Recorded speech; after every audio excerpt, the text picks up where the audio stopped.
Wonderful. Everyone have their handouts? Great. Make sure your phones are on silence or something. Yeah, it's like the movies, you know? Except I don't have a nifty video to tell you. I'll just throw something at you. Fair. That's totally fair. Okay, we got some copies being made. This is wonderful. Glad that all of you can make it out. We've got such a great gathering again. It's a lot of fun being here. And it's a nice turnout, nice crowd. I was telling Nick earlier, I get invited to a lot of things. And I'll go to some places without a problem if they're not too far away. But what makes this extra special is not only the decorum and the size of the crowd, but the wonderful food spread they put out. Yeah. So make sure that you eat up. Now, tonight we're going to talk about natural magic. And that's an interesting topic. Is anyone here not familiar with the term? Has anyone not heard it? You've all heard it? Well, that's a wonderful rarity. Because there are many aspects to natural magic that we can talk about. What we often think of is the doctrine of correspondences. And does everyone know what that is? You know, that's a way of looking at things to see relationships. And then we have the doctrine of signatures that says we can understand the power or the nature of something based upon its shape or qualities. And then, of course, we have contagion, sympathetic magic that come into play. And we see these a lot in all the systems, but in the folk systems in particular. But often we don't understand, or it's not terribly well explained, well, why they exist at all. And the reason for their existence, or at least in theory, because we have to say this is an esoteric or metaphysical view, and it is a theory.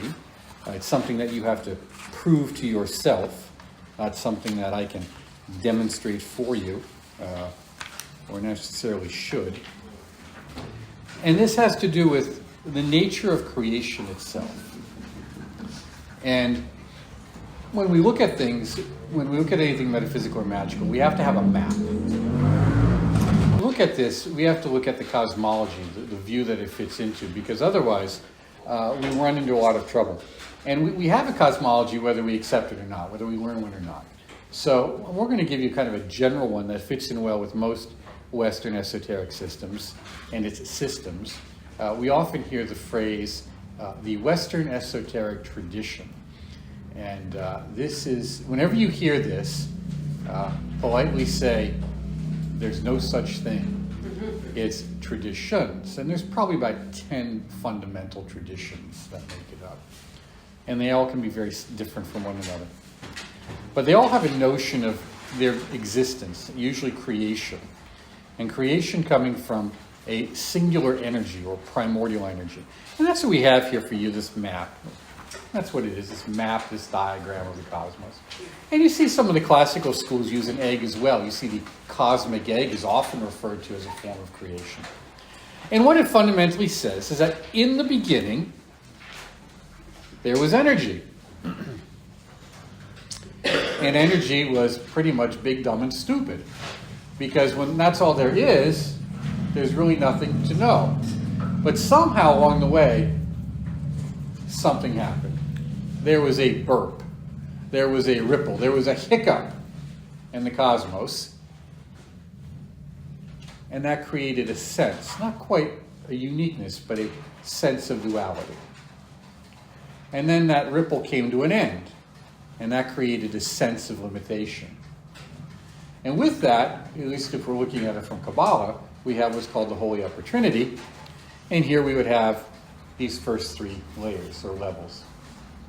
And they are so intimately connected that we talk about them as if they're separate, because we may, if we experience them, if we're fortunate to, we will experience them from a perspective.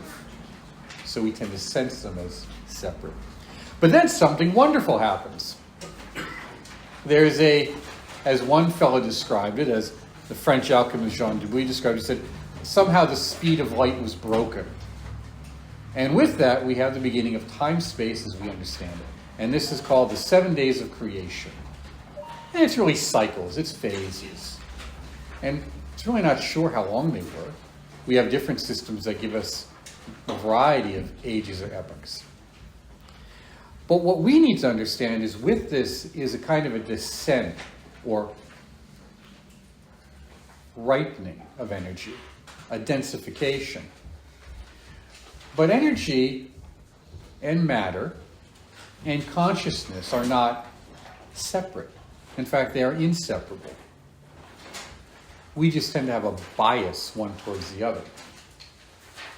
So, as this energy coalesces and gets denser and denser, which we would call the descent or the fall, it suddenly comes down to what we think of as life in the physical domain, number 10, terra firma, or Malkuth in Kabbalah.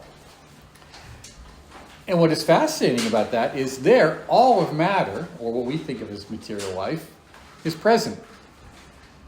But there's not a whole lot of energy. I mean, it takes a lot of effort to get things done, like getting out of bed in the morning, right? It takes just a lot of effort. And, sometimes there's not a lot of awareness either. You can feel it. So what we do is at some point in our existence, who knows, the Buddhists call it an infinite number of lifetimes, at some point we kind of tire of this state of stupidity, freedom, but stupidity, and we enter into a spiritual pursuit. Now usually, as I like to tell people,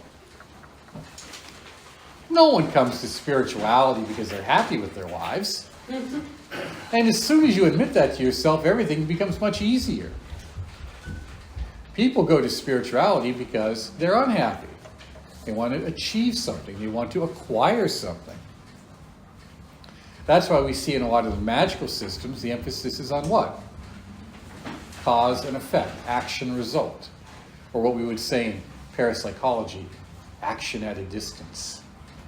Okay? Now, what we think of as religion, or kind of mysticism, is more concerned with what? Day-to-day behavior, and also your experience or personal relationship with deity, however that is defined.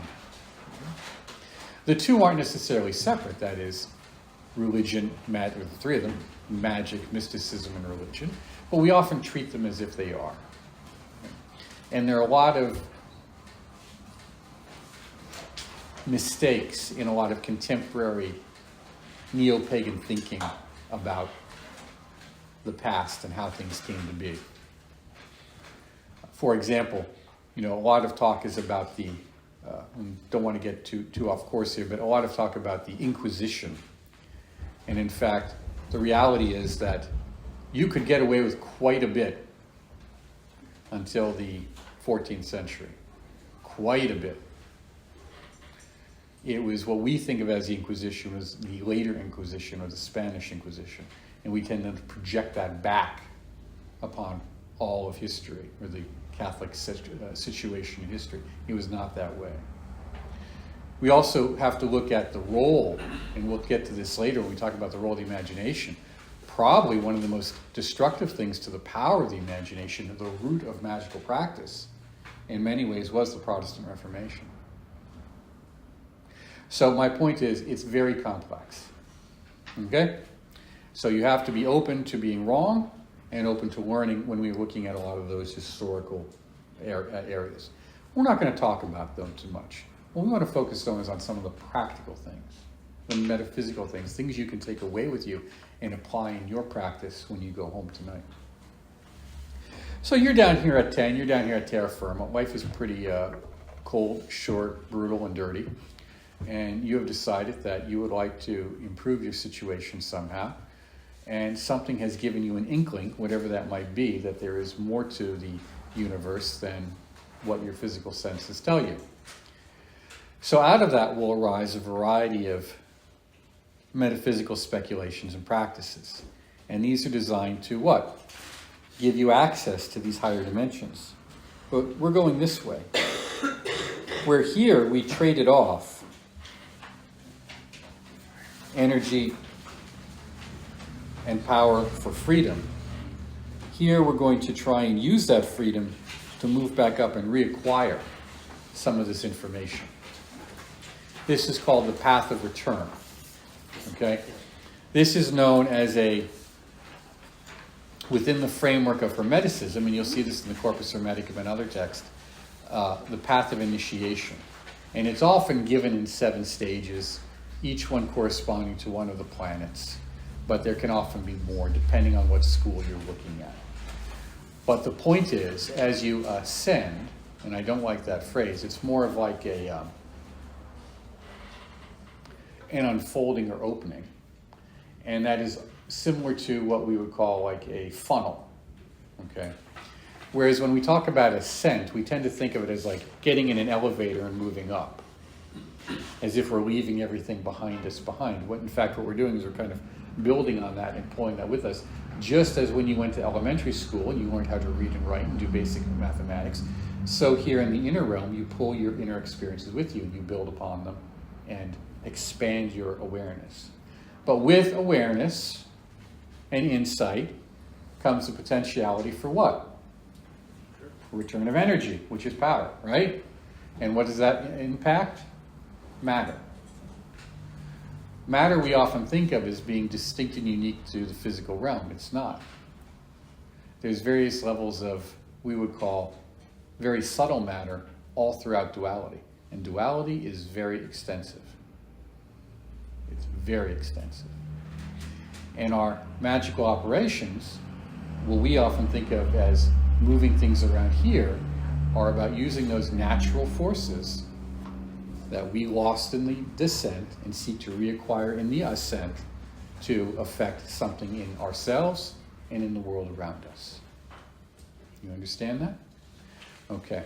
Now, I don't have the diagram. I thought we had it, but we don't. One of the ways to look at this is that these energies are divided into, in the beginning, you have a primordial energy that is undifferentiated. It differentiates into 2 forces. In alchemy, we call them niter and salt. This would be like in the yogas, this would be akasha and prana. It's basically active and passive. So one gives support to the physical structure, and one is all the energies of motion and life. And then what we see those is from those come what?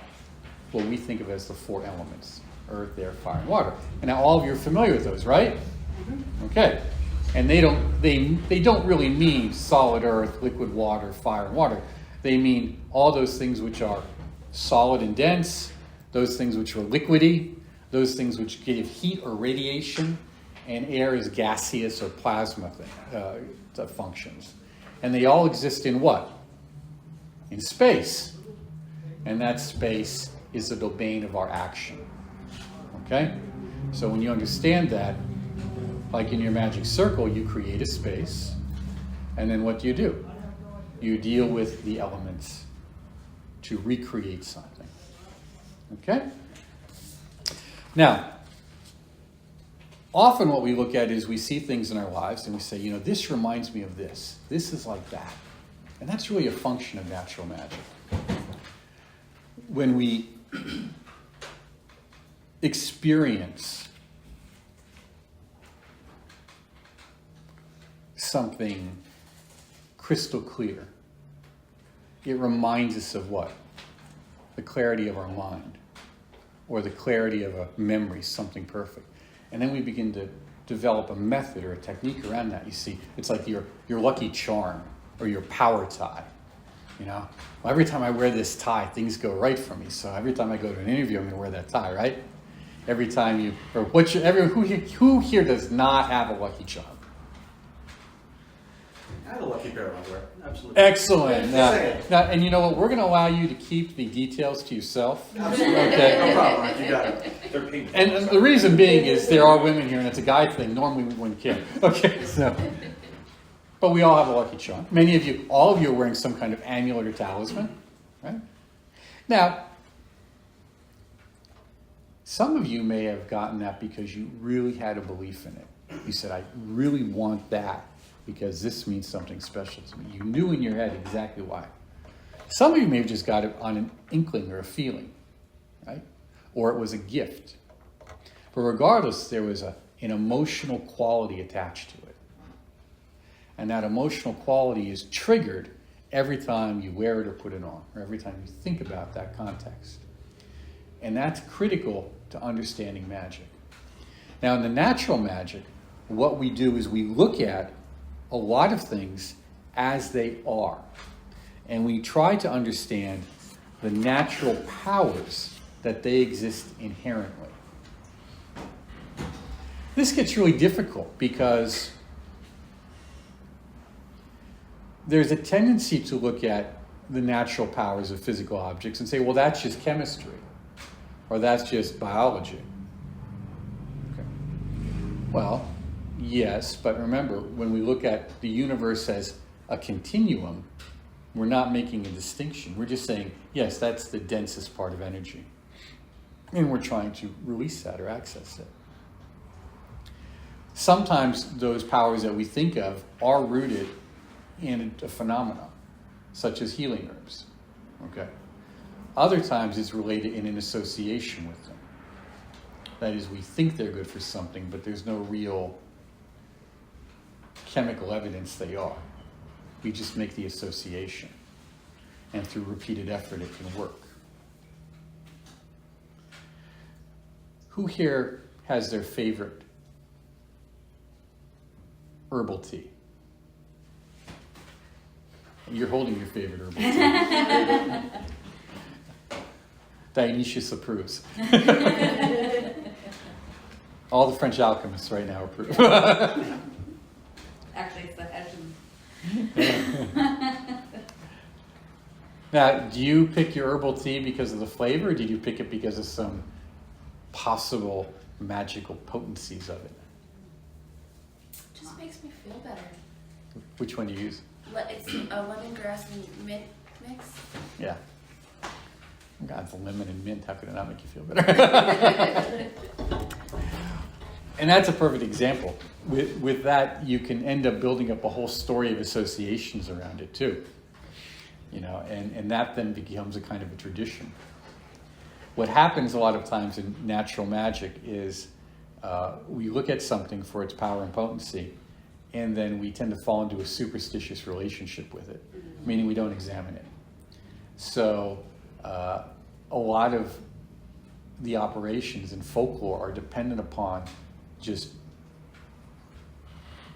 pure conviction, pure faith, pure devotion, unquestioned. And that's okay, but it has a limiting factor. It limits how far you can go with it. When you begin to look at these forces, then you begin to look at them and you say, well, what else is out there? What else in nature is happening?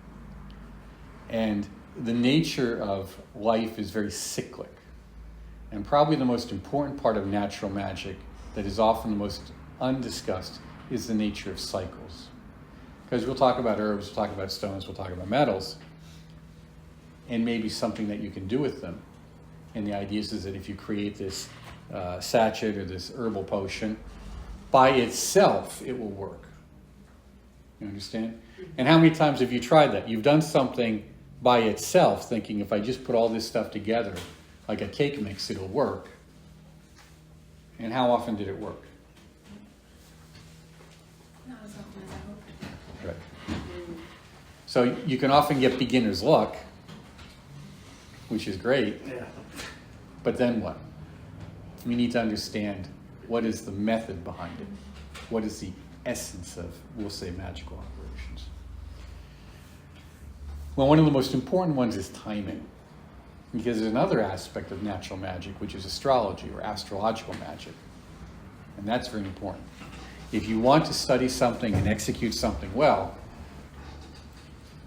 do astrological magic.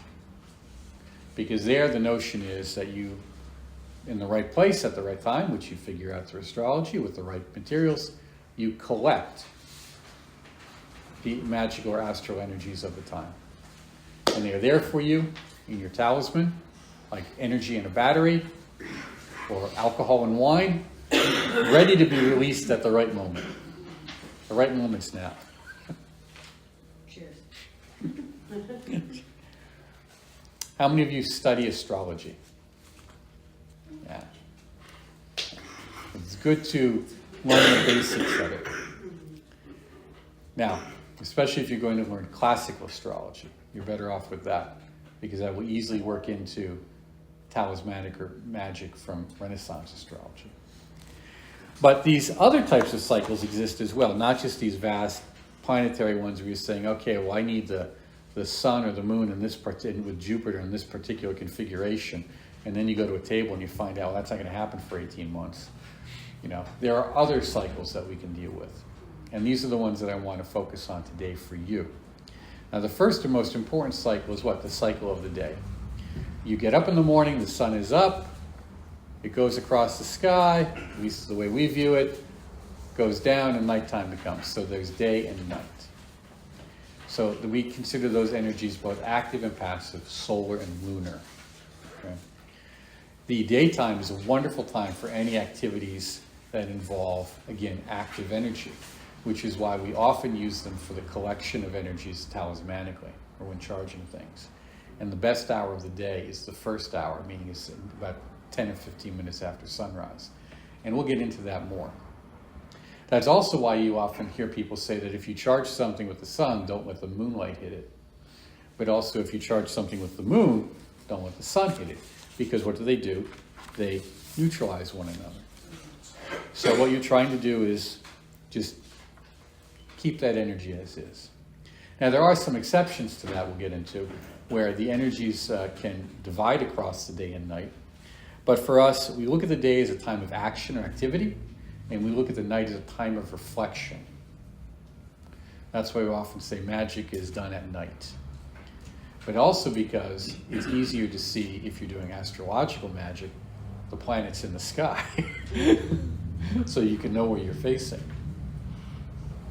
Now, those daily energies have an influence in them. And I mentioned the elements. There are several different ways to look at this. We're going to deal with one. And we like to say that in the day, at first thing in the morning, the energies of fire are the strongest. Okay. Now the reason that is because we look at fire as what? A pure energy. It burns off everything that's impure. So it's highly radiating. And that's what we want in all of our work.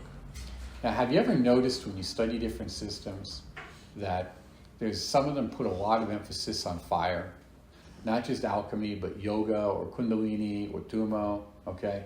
Because fire is what? It's what cooks your food, heats your house, keeps you from being cold, and allows you to move, right? In fact, personally, I'd rather be hot than cold, Trying to stay warm, if you don't know warm, it can be tough business.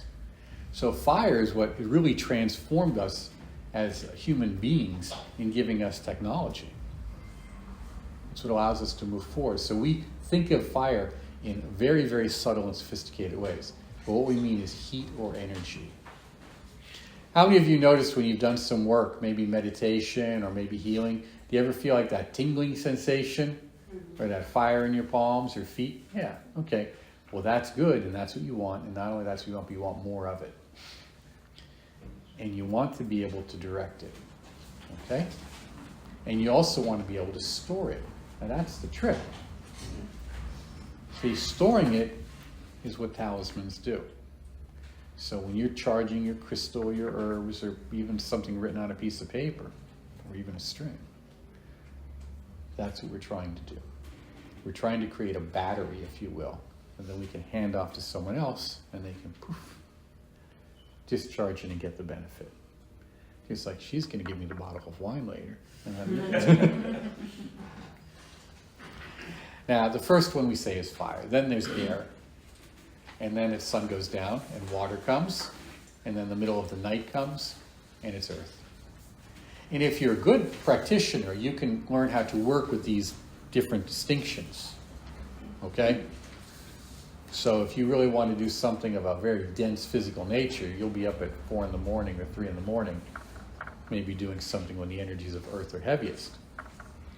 Because how often haven't you been up really early in the morning and you just can feel that silence, okay?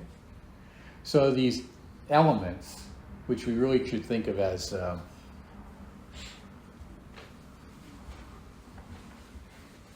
almost like principal colors on the spectrum. they have unique qualities that are not just, as I said, a color, but there's a feeling and a sense to them. There's a uniqueness. And we have all of them in us. So one of the things we do with this magic, as we said, whether you're drinking your wine as a charged talisman, or you're drinking tea, or even water, is you're trying to enhance those reciprocal qualities in your own being. And where do those reciprocal qualities come from? They came from the fall. Because you have all of this in you. And what is all of this? Well, it's Saturn, Jupiter, Mars, the Sun, Venus, Mercury, the Moon. All of those planetary energies, as we said. Right? And all of them cycle through us. They cycle through us not only during the day, but across the week. Now, how many are familiar with the idea of planetary hours? Who here has not heard of planetary hours? You all have? Oh, good. Thank you. I'm a little unsure. Well, this is a wonderful notion. That because, of course, Sunday is what? Ruled by what? The sun. And what is Monday ruled by? Ah, I see. Everyone gets an A. Okay? No one left behind. You all get A's. So, we have Sunday, Monday, Tuesday, which is Mars, Wednesday, Mercredi, Aries. Mercury, right? Jupiter, or Thursday is Jupiter. Friday is Venus, of course. And then what is Saturday? Saturn, of course, right. And here's a little secret. The best time to begin anything new is on a Saturday morning. Okay? Because you get the energies of Saturn behind it. Okay? Little tip for you. The other best time is on the day of your birth. Okay? So the day of the week that you were born. Now, planetary hours go like this. Not only do the planets, and we use the term circulate. What we mean is the energies circulate, okay? They start Saturday morning, and they go. And then that lasts for an hour. And then what comes? Jupiter. And then what comes an hour later? Mars. And then an hour later, the Sun. And an hour later, Venus. And an hour later, Mercury. And an hour later, the Moon. And then Saturn starts again. And what is happening is the flow of cosmic creation is recreated each day. It starts Saturday and continues. Now, these hours aren't 60-minute hours. They're what's called planetary hours. In fact, the only time of the year when they are 60 minutes is when? Twice a year. During the solstice. Yeah, the equinox. Solstice. Equal night, equinox. Okay? So during the equinox, day and night are of equal length. Okay? And in fact, there's some older French occult schools that used to use the equinox in particular for what they would say cleansing the aura of the earth. It was a special school of exorcists. So you have different times of the year which are ideal for particular actions. And the solstice, which we're heading towards, is a particularly spectacular time for getting some personal insight, some really big awakening, if you know how to grab those energies. And we'll talk about that a little bit if we have time. If not, I can send it to you. But as these energies cycle through the day and the week and the year, they create their own rhythms, so there's sub-cycles and sub-cycles. But what else is happening? We have the signs of the zodiac, right? And this starts when? In the spring, it starts with what? Aries. And where does it end? Pisces. Okay? Now, each of these energies is wonderful because, as you can see here,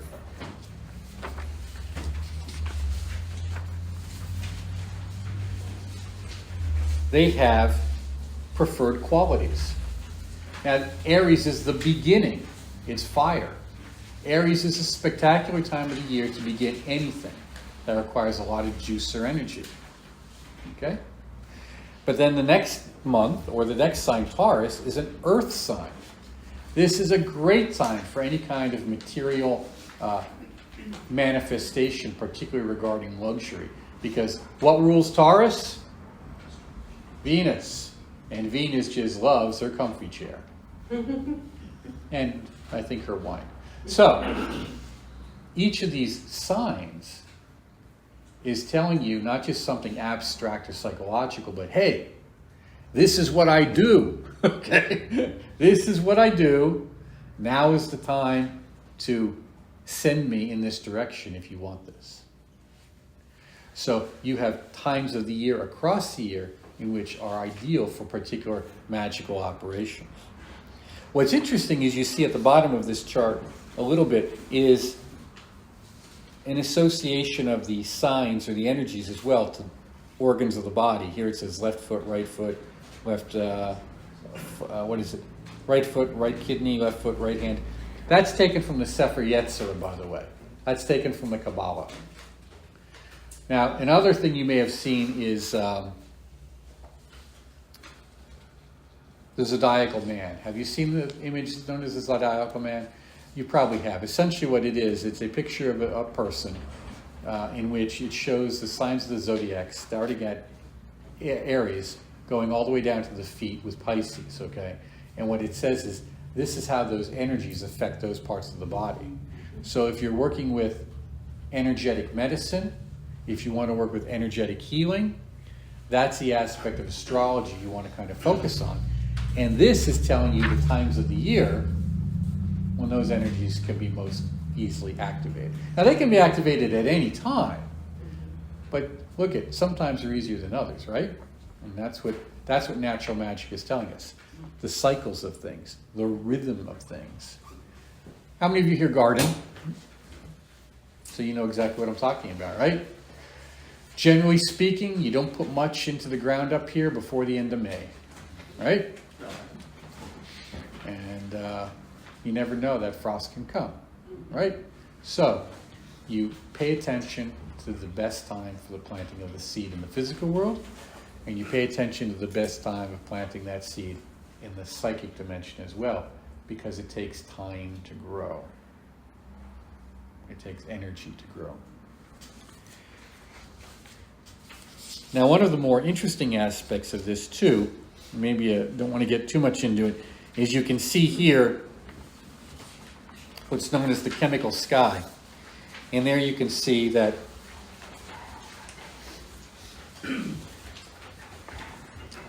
the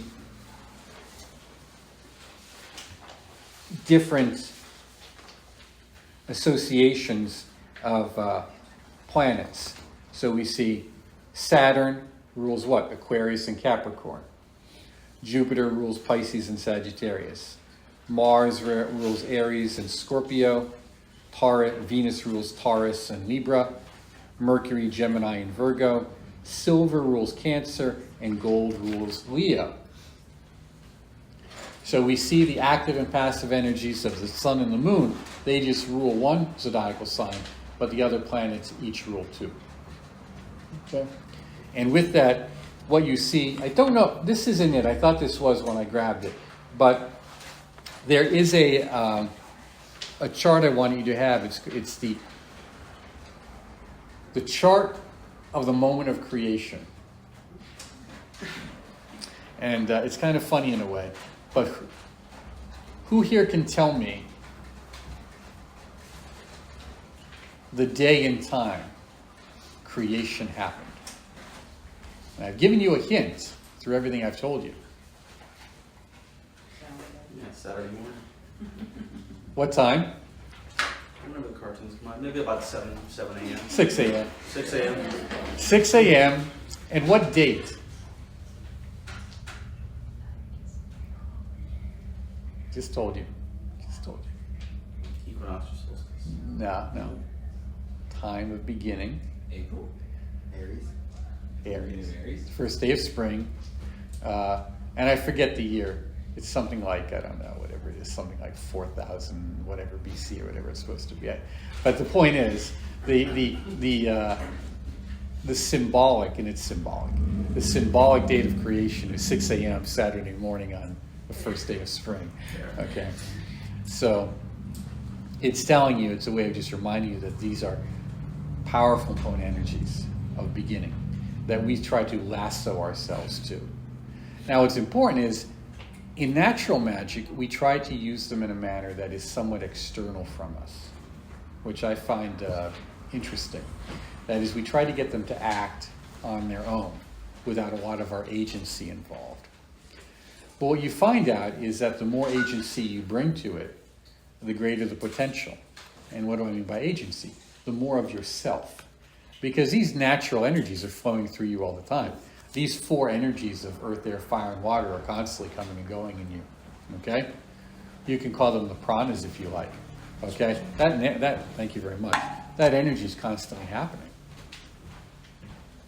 But it's up to you to refine it. It's up to you to direct it. And that's what the spiritual path is designed to do. It's to help to refine you, your personhood, your character, and in essence refine those characteristics about you that allow these energies to just happen more easily. What we really do is we're allowing them to free up. It's almost as each of us is standing on a geyser. And if we just step off it, all the energy of the geyser will be released. And that's what these practices are to do. But instead of allowing us to just step off the geyser and get incinerated by it, it tries to allow us to open them up slowly, a little bit at a time.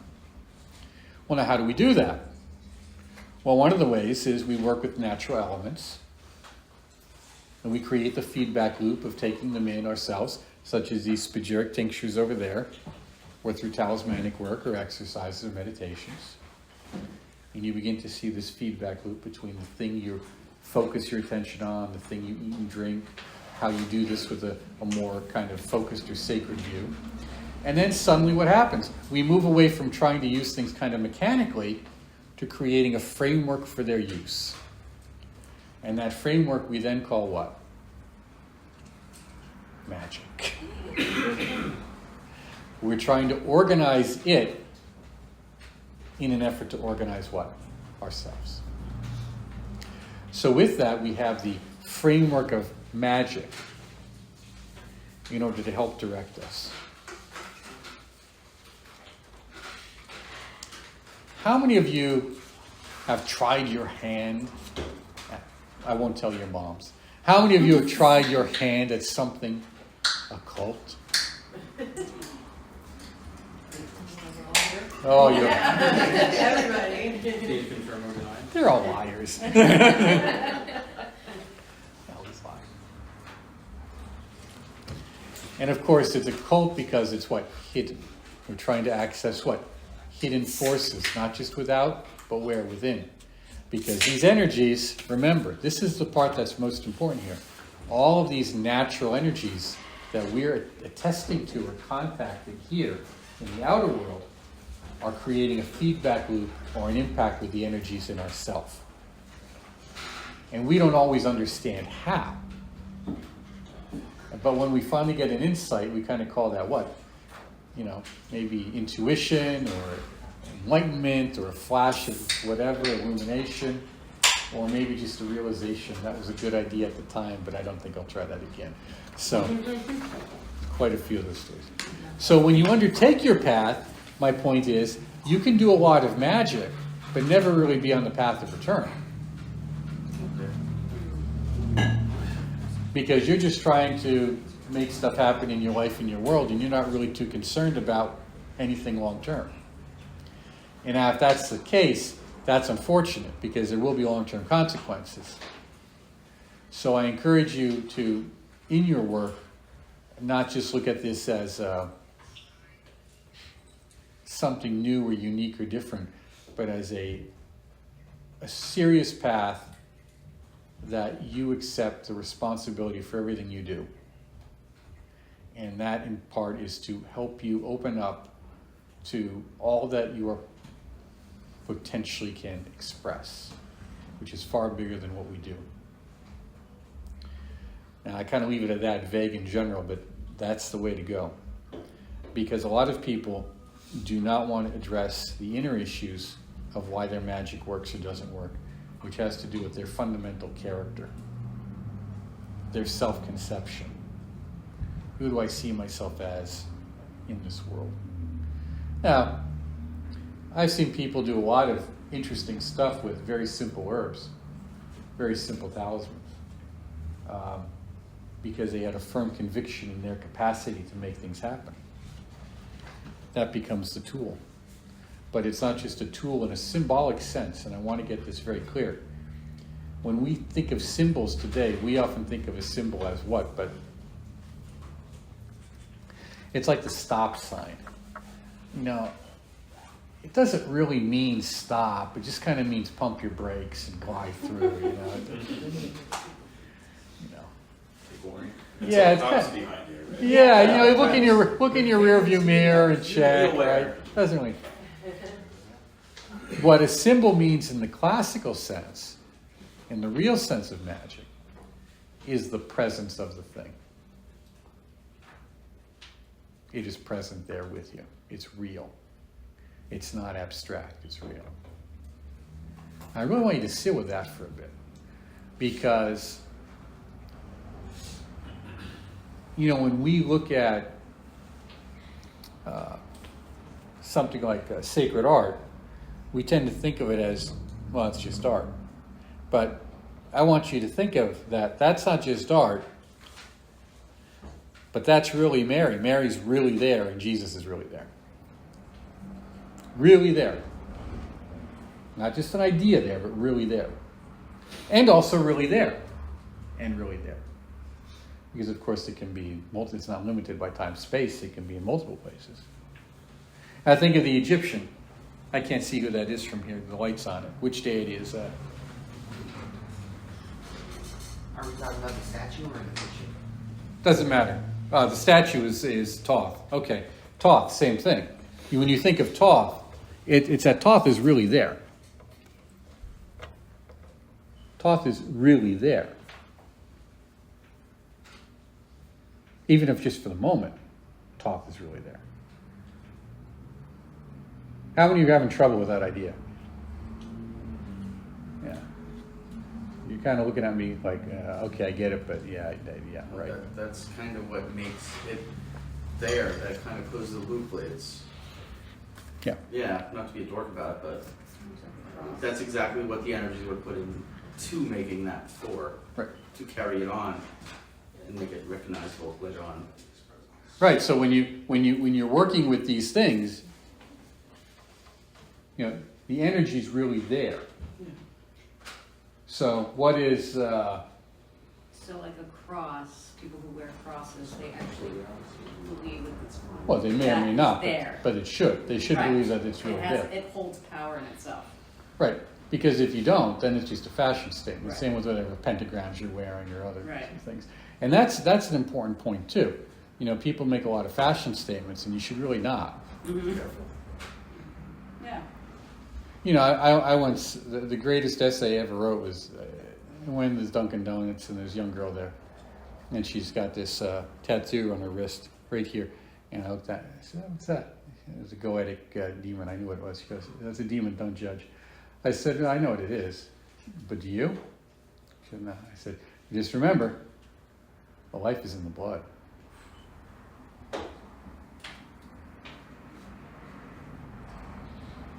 And you know what that means? That means when you turn yourself into a living talisman, you're vitalizing that with your own energy, your own essence, your own, what they would call the nefesh, the life, the vital energy, the prana, too. Okay. So you make sure that when you do things to yourself, that you're very careful about it. You pick what you want and you accept it. But don't do fashion statements. Don't do that. That shows you don't know what you're doing. And if you do something you don't like, you want to change it later on, that's okay. That's easier to deal with as a conscious choice than it is just thinking, I want to go in and get X, Y, Z. Because either you believe it or you don't. Do you understand? And if you don't believe it, then what are you doing any magic for? Just go away, go home. What? I was just gonna say, I think too, like, sometimes you might be drawn to something without really understanding it at first, and you have to sit with it for a while, you know, whether it's a symbol or, you know, wearing it. And then, because I know there's some things that maybe I don't understand and I do wear at first as like a fashion statement, but then I think about it and I'm like, I was drawn to that. There's a reason why you're drawn to it. Right, and I need to experience it more, I need to understand it more. Well, and the reason you're drawn to it is simply because there's an energetic equivalency. Yeah. That which is, but you have to understand, those things of a similar nature are attracted. That's a fundamental rule of Paracelsus of natural magic. But it doesn't necessarily mean it's a good reason. Oh, okay. There's a Never lot thought of it that way. There's a lot of people who are drawn to the adult bookstore on the way here. It doesn't mean they should go there. There's a lot of people who are drawn to the bars up But the I street. guess it depends on whether or not that's something that you believe, though. Right. I feel like if you believe it's the reason why you're drawn to You. it, then that's more of a positive than just being like, oh, well, I just whatever, wearing it because that person wears it. Well, yeah, if it encourages you to explore, Right. that's a different ballgame. Because that happens to everybody. Right. Something happens, oh, that's pretty funky, I want to go see what that's about. Right. And you never know what doors it's going to open up. Mm-hmm. What I'm saying is that you're taking something and going with it, rather than just going, oh, I'm drawn to it. Oh, I'm drawn to it. Right. Oh, okay. Yeah, it's the journey.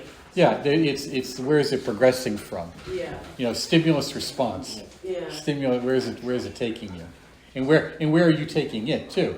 Because you don't just want to be reeled along by the nose here. You want to have a sense of some control over this, what's happening. So each of those, when we think of the thing as real, we have to remember we think of the thing as real. Real. It's real. Because, and this gets into some more sophisticated stuff, but how you perceive yourself, which is why we often do these things like assumption of the God form and all of that, visualization practices. The ancient Egyptians would use very elaborate masks and stuff and costumes. But the way you visualize yourself is the way the invisible sees you. Invisible? We are not, this room is hardly empty. Okay? So that is the way, that's the way you are perceived in these other dimensions. Or at least in, some of them. So that's why your self-perception and all of this is so important, that you're very careful about it.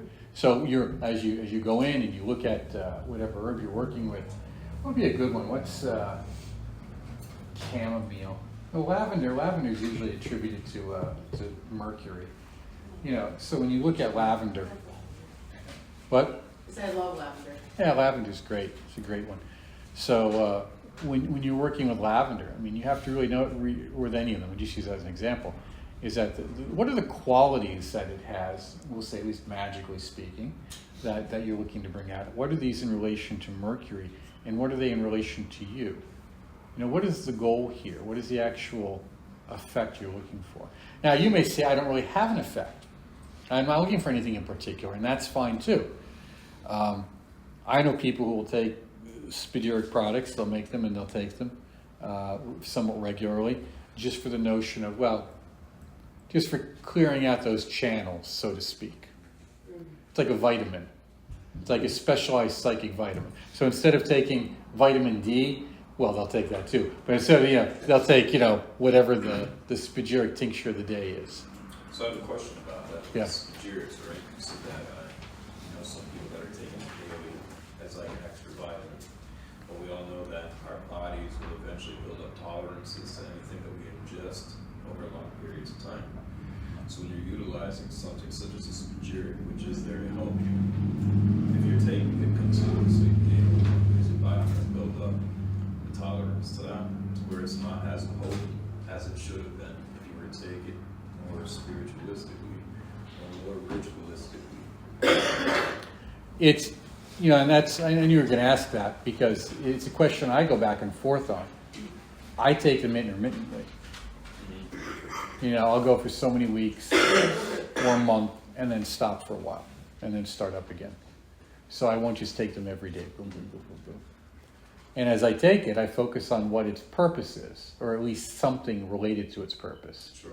Or have a slight, you know, prayer in my mind to whatever the God is, the deity. Which I'm not thinking as an abstract deity, by the way. I'm just thinking as a personification of those forces, you know. And what that is to, you know, awaken that. The purpose of taking this is not just to, you know, have a shot of alcohol in the morning, but to, you know, really open up certain possible psychic perceptions of this realm, of this domain.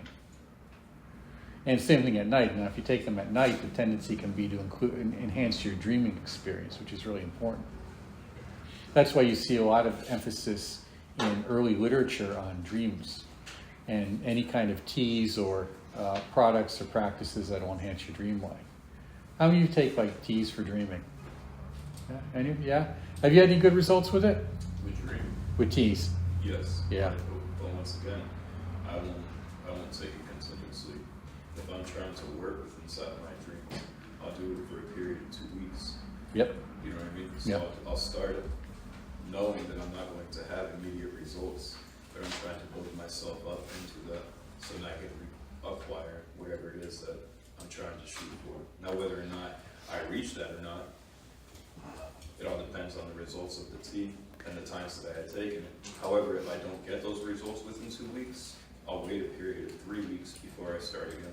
And that's and what we're doing now is, remember, now we're moving away from just looking at these practices as natural magic, like trying to do stuff.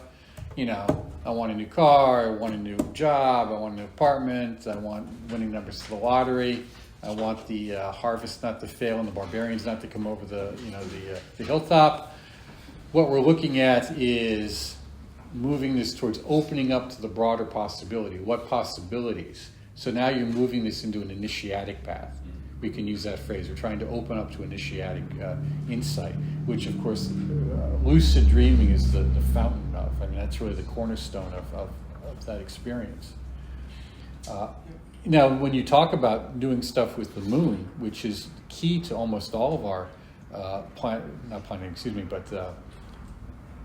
natural magic, is we use the cycles of the moon because the moon is considered the queen of the horoscope.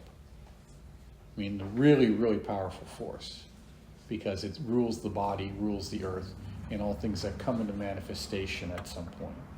So when we look at the moon, it has various phases, and we can utilize those phases to our benefit. Now, there's two fundamental phases of the moon. We would call them what? Waxing and waning.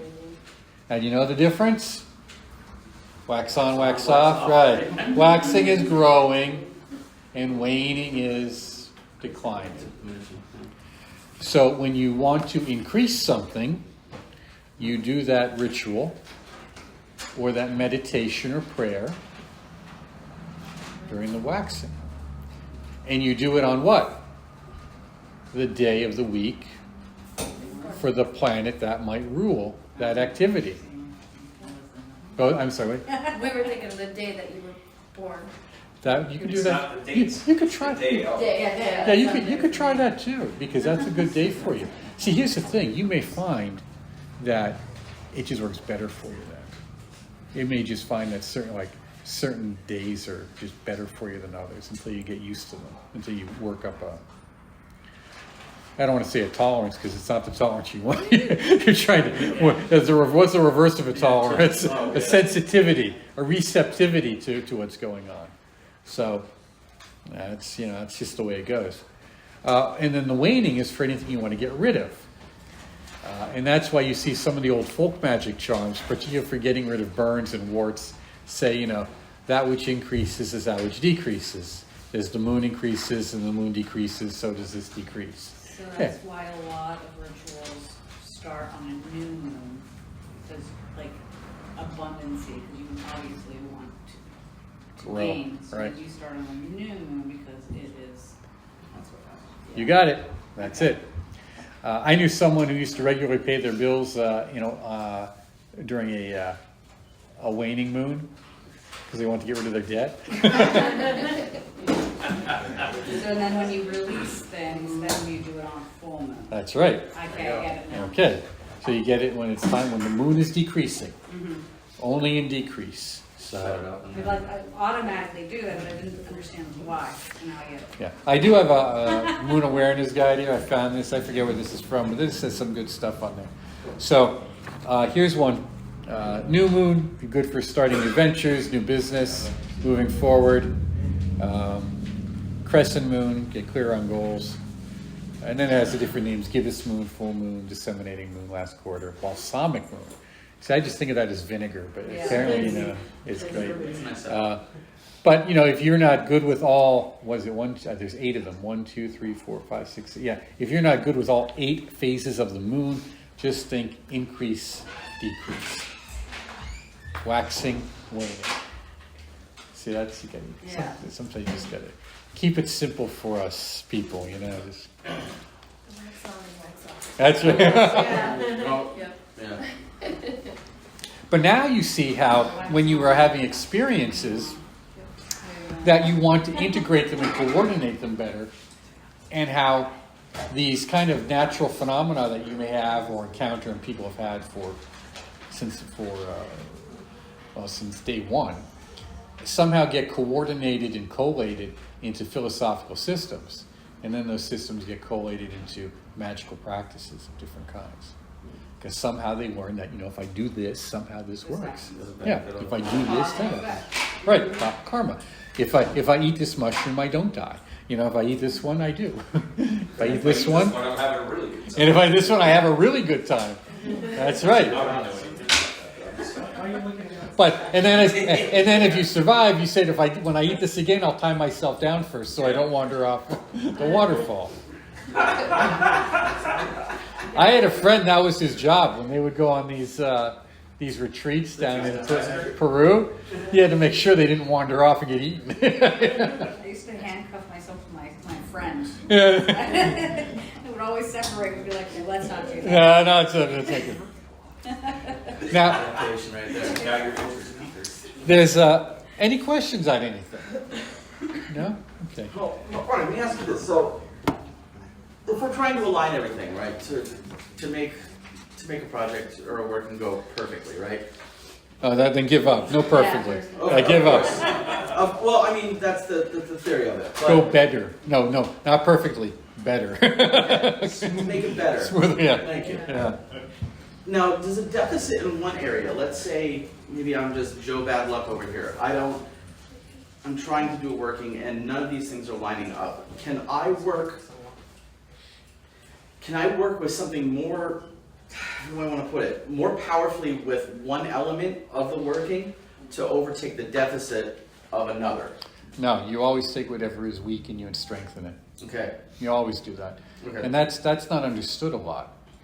Because if we were to do this using the tree of life, it would be a little easier to show you, but these energies are in each of us in a varying degrees of imbalance. Okay? Mhm. And if you bias yourself too much in a direction, then you're just going to have to rebalance, and it's going to be harder. Yeah, because I'm minus 10 on this, Yeah, and it's- I'm 110 on this. You have to bring the minus 10 up to a 50. Understood. Yeah, you have to. Got it. And I think a good example is, That's like any balance. I'm truly. we all know someone, and I remember back in the day, the joke used to be these bodybuilders who never did legs. And they're funny because we used chicken legs, right? Yeah. But massive up top, like a triangle, and then just Perfect. and then like stick man down below. Yeah.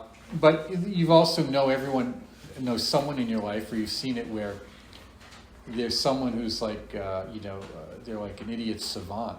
They are spectacular at this one thing. But like guys,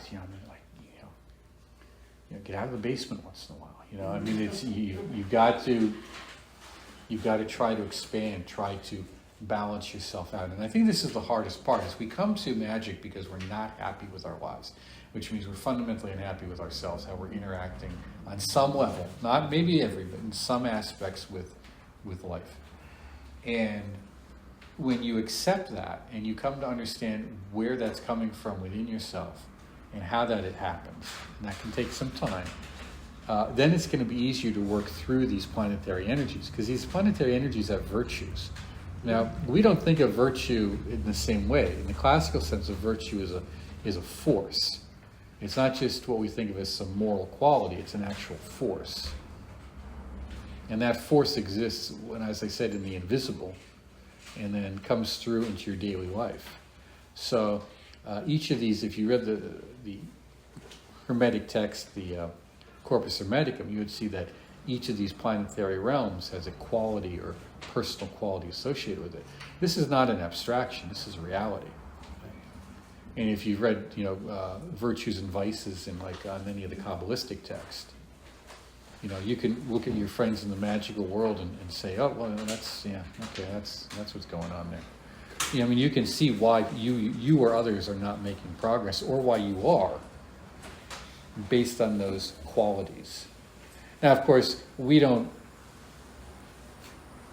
kind of master them perfectly and then move on step to step.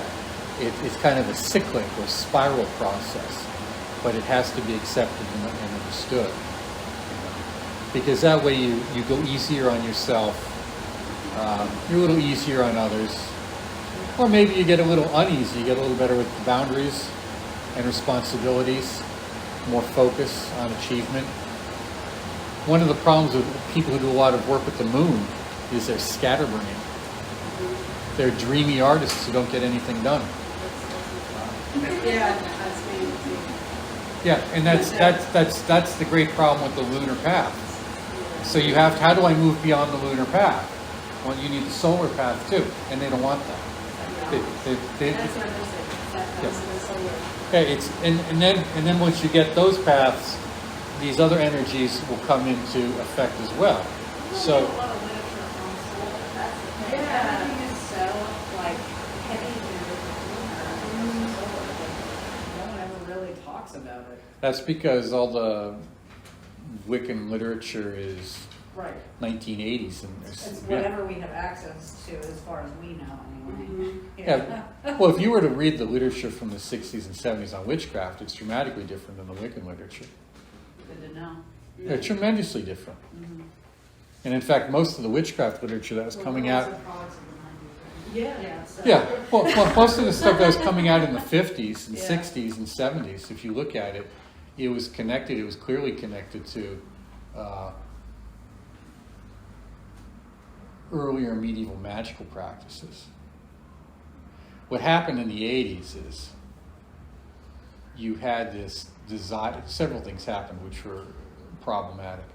You had the desire to take witchcraft and turn it into Wicca, meaning make it from a magical operative practice, which had its own problems, trust me, but make it kind of a religion. Because it wasn't a religion. The old religion, you know what the old religion was during the witchcraft persecutions? It was Roman Catholicism was the old religion during the okay? That was the old religion. So you had the desire to kind of, and I don't have any problem with it. I mean, it's fine. But that's what happened. And then with that, it became heavily politicized. So by the time you brought in this conversion of it to a religion, and now we're bringing in these different political movements and concepts, it is no longer an operative magical technique. It's just not. And the bias is so strong that, I knew covens that they didn't even have any men. They would just put a stick in the north or something like that and pretend that was the male phallic power. So when you look at the practices, you have to look at your practices and say, am I benefiting from this? And how is that done? And if I'm not, if I'm too much in one direction, then how do I balance it out? I don't know enough anymore about some of the modern stuff because I have no interest in it, and I don't meet enough people to find out. But you need to have both these active and passive qualities, and that's male and female. Now, whether male and female is active and passive in that regard is also depends on the system you're using. You know, because generals say the moon is female and passive because it's receptive. But you know, if you look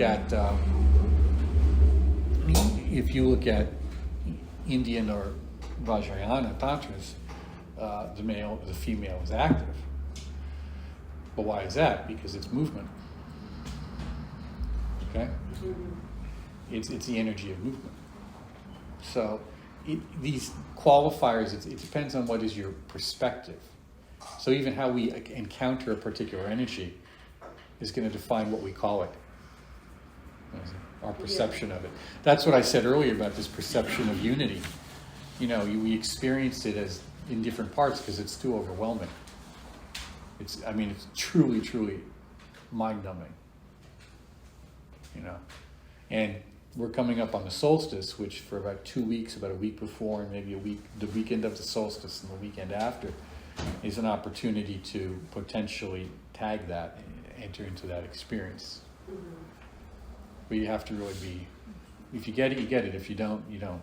If you don't, then you're better off. Because it wipes you out for about a week. So, that said, we see how the cycles of life and the cycles of our life tie in. And that we can look at these planetary energies and these zodiacal energies and begin to plot or plan, you know, a more effective use of our time. Because that's really what all magic is about. It's we think of it as a technology to better facilitate outcomes of action at a distance. The problem is we can't do that devoid of a philosophical system. We can't do that devoid of a cosmological relationship. When we do, we get in trouble. Okay? Now, when we don't, then it's easier to move forward. But even within our own lives, we can use astrology to look at our life and say, well, what is this year going to be like? You know, what is going to be the dominant experiences of this year? And there are ways to do that using just how the planets work in cycles. I don't have time to go over that now. Maybe some other time we'll go over that. But I hope this was useful to you in some ideas. Do you have any questions or anything? Anything else? Just Yeah, go ahead. when we're talking about practical magic. Which is really why we're here. Yeah. Well, exactly, but from your experience, what would be your explanation of a good example of an impractical magic? Like, in your experience, what have you come across that is just totally not even worth kind of exploring? Anything in your mind? Almost everything. No, really, because people go into this like the book, the spell book of the week kind of thing. Exactly. I mean, acting as if you're going to go and flip a switch. Well, you are, but remember, the energy is always working in through you. Yeah. So if you haven't cleaned the pipes, so to speak, the psychic channels, so to speak, you're just throwing gasoline on the fire. You know, so the shitstorm that's your life is just going to become a hurricane now. And I've seen that happen a lot. I think one of the problems is, again, you have to remember that people will either not be very clear on what they want, or they'll be too precise. And a perfect example is, there was a time when I would do operations for people. And it was very rare, but I would do them. And they really had to make a case for it. Okay? Because it takes a lot of time and effort. In here, we described, the exorcism I did for a friend. You know, that's a lot of time and effort. But other stuff isn't usually that big of a deal, at least in terms of time. But I had 3 people we did an experiment with. And we said, okay, if you could get a little extra juice in your life, what is it that you would want done? Okay. So they wrote that down, and I wasn't involved with that. I had someone else acting as a blind on that. All he did is give me names and dates, like dates and birth, names and people. Okay. And then we did the operation, and we said, well, what did they do? How long did it take for some effect, and what did they do? And we found out of the 3, only 1 made any good use of it. Okay. The other thought, well, this is just my God-given right. Can you give me more? And the other just wasted it. And only 1 did anything with it. I've had many people come to me with bad relationship situations. And I mean bad. I mean, they're involved in legal cases. Yeah, can that even be? And it's criminal. And I'll say, okay, now here's the deal. I understand your situation. It's not good. And this property is worth this amount of money. But you're fortunate enough to be in a situation where you don't really need it. So, what is it you really want here? Well, I want the property. Okay, I understand that. But what do you really want? Go deeper than that, yeah. The why. You say, I want this to go away. Okay, so you want this to go away, so for what reason? Well, so I can just get on with my life. Okay, so you want to get on with your life. How much are you willing to pay to get on with your life? Well, I'm not asking you to pay me. How much are you willing to pay? Because let's just work this out where what's best for both parties happens and everybody gets to go their way ASAP.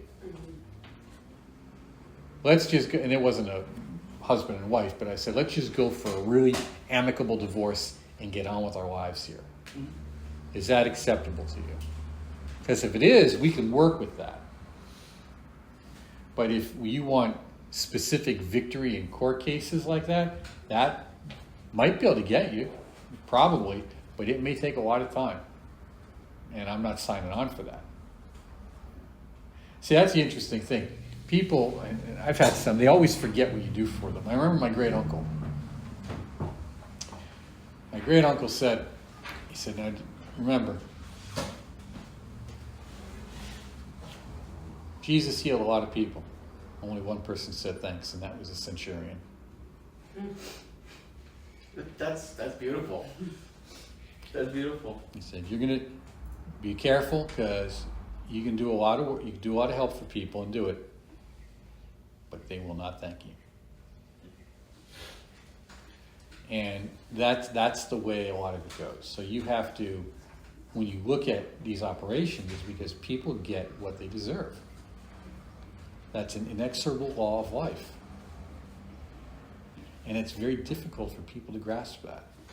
Nobody wants to admit to that. They want to, and when you get involved in magic, that becomes more and more clear. Now, the magic that we're talking about, the lunar magic, that's a safeguard. There's a safeguard on that level. And it can be hellishly painful for you if you choose to ignore those safeguards, meaning your personal responsibility in your life. Hellishly painful. But if you do, that's why we call it the guardian of the threshold at times. Okay? But if you do accept it, paths open up. So, and there are other ways. There's ways to open up paths from different directions, but that's another lecture for another time. But you do have some good stuff here. I hope it was useful to you, makes sense. The solar, again, the lunar cycles are the ones you really want to pay a lot of attention to, your planetary hours, and then the relationships of the planets to particular activities. I didn't think we went over that. Do you want me to do something with that quickly?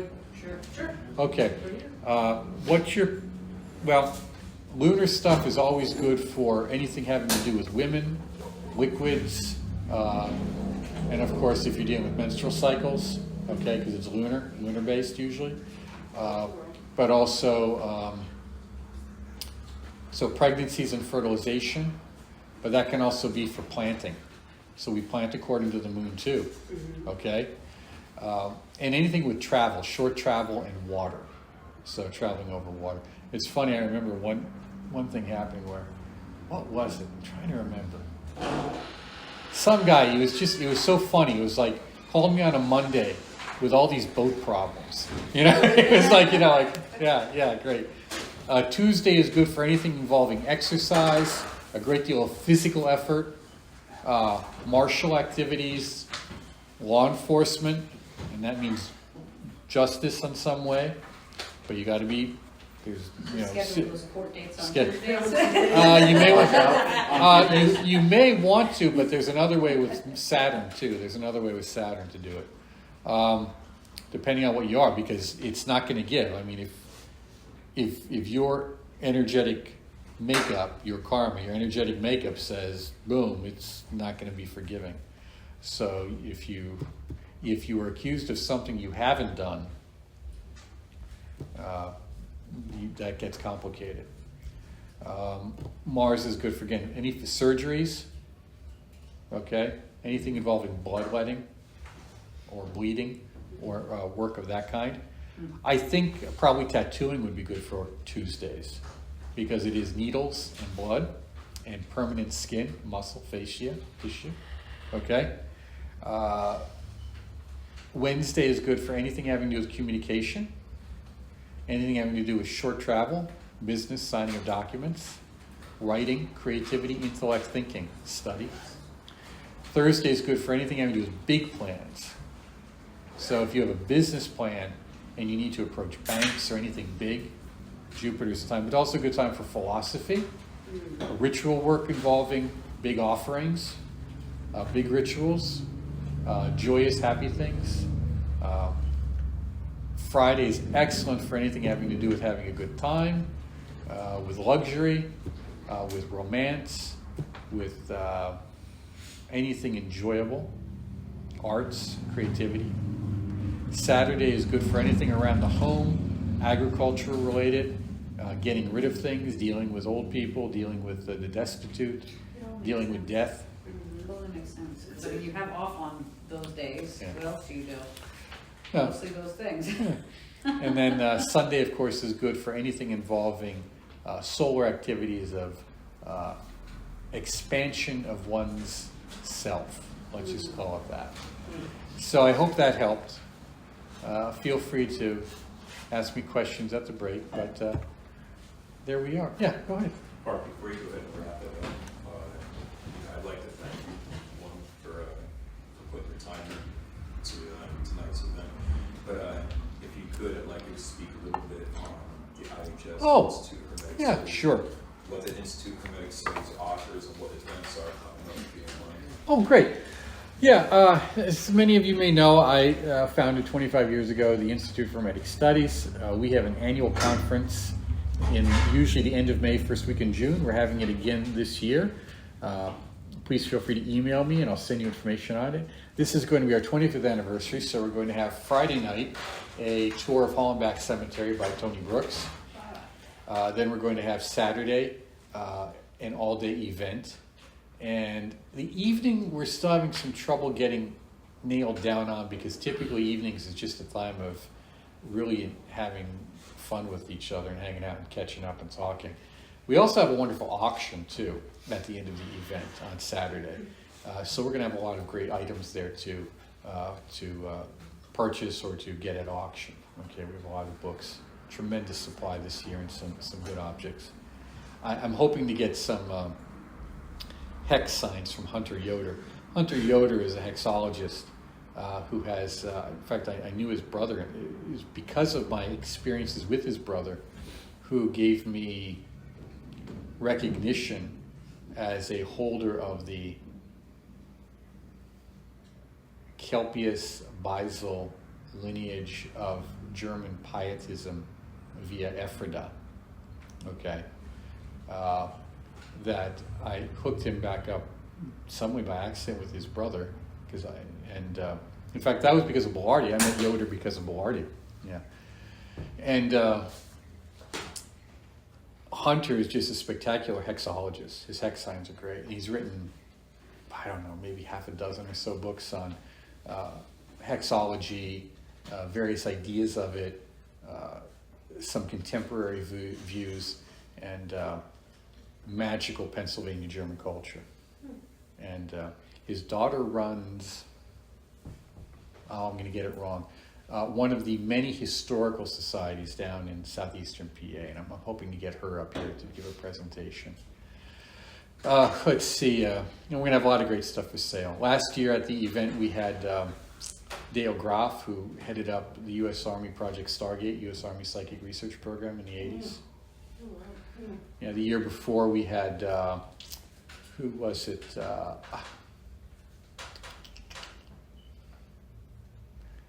His name escapes me right at the moment. I can see his book too.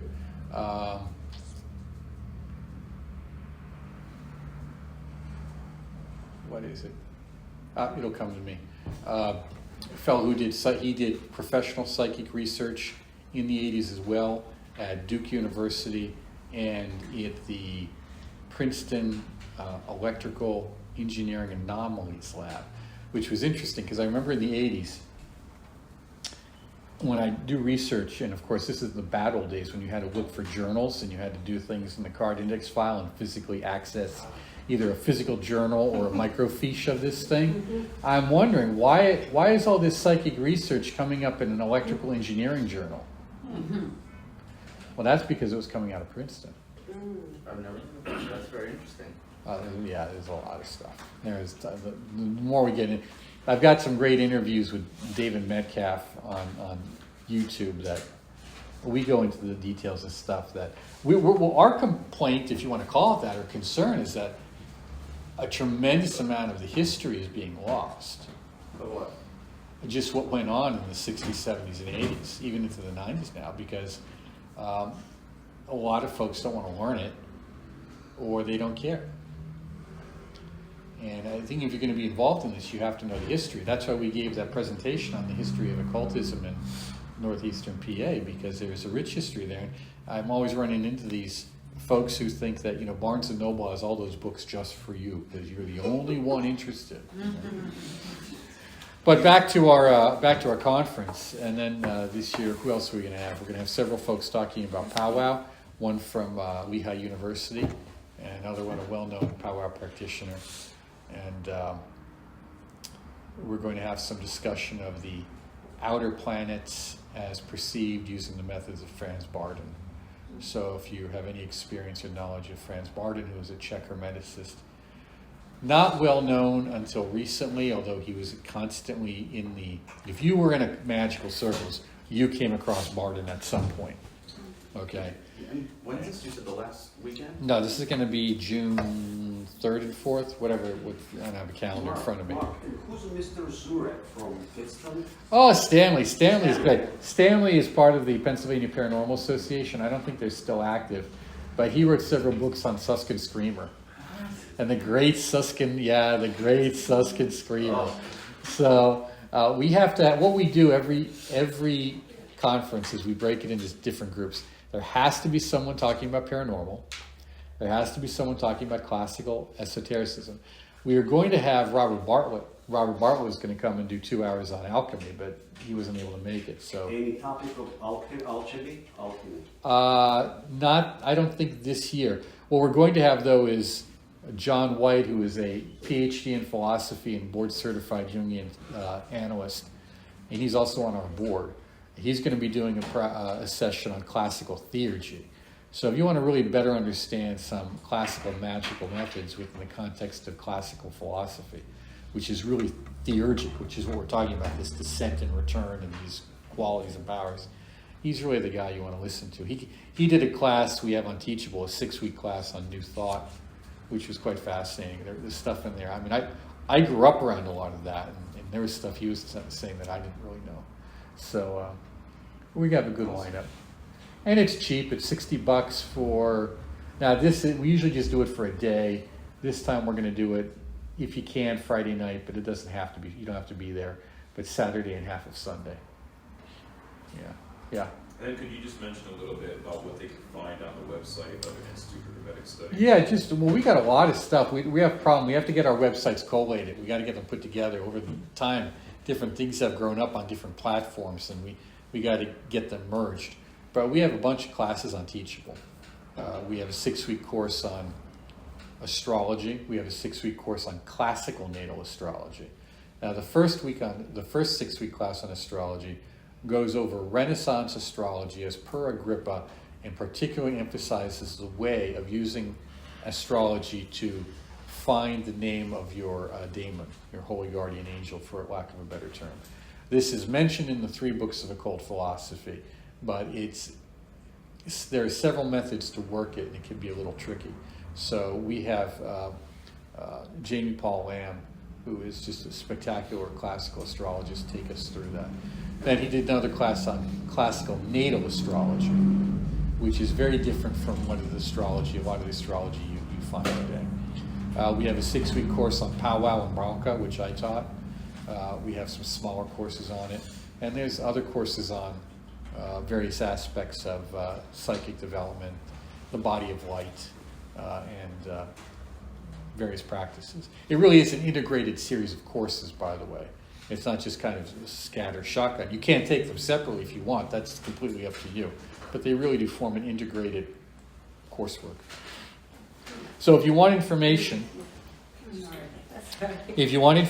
on the conference, just email me and I'll send it to you. If you don't have one of these, here's a nice short prayer to Hermes, little practice you can do. Please feel free to take the cards. And I have these for you as well. We make these once a year. These are traditional Pennsylvania German, although not Pennsylvania, German Brauche protection cords. So you wear that to keep all the evil spirits and eyes away, and all will be good. So you can just pass these out. And in fact, my grandmother, who grew up a few blocks from here on Vine Street, and her brother and her parents, this is where that comes from. So there you are. Here, take these for you. And